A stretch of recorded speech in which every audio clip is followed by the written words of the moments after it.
5 or 6 years back. So Right. just give everyone a general sense of what like the form factor looks Right. like. That one was launched hanging from a tether. That one does have a tether, a non-conductive tether that it hangs from, a blue piece of yarn, Yep. but the power supply's on it. Okay. And this is just to make sure it doesn't fly off in the yard because, again, Yeah. one of the things that it's like, oh, there's some sort of movie magic or whatever going on here, but it's just, we build like actual like drones for people, and it's a pain in the ass to build those. And that's nothing compared to building one of these. So, I mean, you're saying that it's about 2 months, of very like concerted work, from getting one from that doesn't exist to getting one to where you can test it, right? Is that about right? Or, Right, that's right. It takes a couple months of work, depending on the model. I mean, the ones with steering take a lot more. Okay. Steering is not as easy as I thought it was going to be. It's, not trivial. Yeah, balancing these things and steering them, they have to have electronic stabilization. And high tech, Yeah, I do want to rewind a little bit, not the video, but just as far as the conversation. We've talked about steering, and that's actually something that you were starting to work on the last time that I came up here, and we had talked. You were looking at like basically dropping voltage from one section of the aircraft, and then that would like cause it to dip. And so you've since evolved that, and you're doing more traditional sort of steering that you would expect from a drone. Well, in 1964, a guy named Major Seversky made the first ion-propelled vehicle that I know of that I had seen yet, that lifted its power supply directly straight to, or not, that lifted itself into the air, not with its power supply. The power supply for his vehicle was gigantic and on the ground. But before him, there was Townshend Brown, who's famous for having a device that would swing around a pole with using ion wind. But he had a huge external power supply too. Tetherball sort of. Yeah, very much like that. Yeah. So it would swing around a pole. It looked kind of like a flying saucer going around a pole. Yeah. And a lot of people don't know that was real, but it was real. Using a dangerous high voltage at high current. So and his power supply boxes, I've seen them. They're like a giant TV from the old days. Like the largest you could get in 1950. So.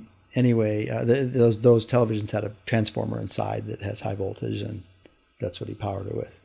And now, so beyond the steering, again, wanted to show people the form factor here. That's something fairly unique, if not almost entirely unique to your aircraft, where, again, MIT, who, claimed that they were the first, very clearly not the case. But they designed theirs more like a traditional airplane, which, again, has trade-offs, right? I think they have not flown, at least publicly so, for as long of a duration as you have flown. Right. But I think, just with theirs being a plane, it's covering a further distance, right? Yes. But, so as you can see here... That was MIT. That's MIT, and that was without the ionic wind propulsion. And now this is with the ionic wind propulsion. But you have to look at the whole picture too. Firstly, they launch it with a bungee cord that has a very powerful elastic mechanism to launch it. Secondly, it has a grid underneath it, and the grid has a lot of wind resistance. And so when they flew it without the ionic wind propulsion, they still had the grid creating the resistance. When the grid's energized, it negates its own drag. Right. So what they should have done is tested it, shown how it glides without the grid on it. And then put the grid on it and energize it, and then compared it. How do you think the glide path would have looked? I think it would have been Like hardly yours? any different. With that kind of they had a model airplane servo in the rudder and tail of theirs. Okay. So you could have shot it up into the air with a catapult, and then as it comes down, you level it out with your tail tail fins, with your elevator, and then it could have glid mostly across the gym pretty flat without the ion thruster.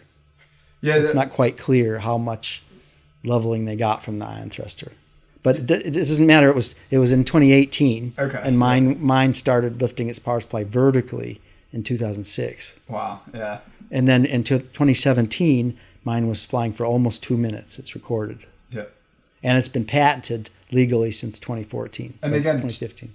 2 minutes to some people like may not sound like a lot, right? But again, if you're let alone other areas where 2 minutes is plenty of time, right? There's also the case of like the Wright brothers. Just looking at where they started, it was dozens of feet. I think less than 31 seconds of flight. It might have No, been 12 like seconds. 12, yeah.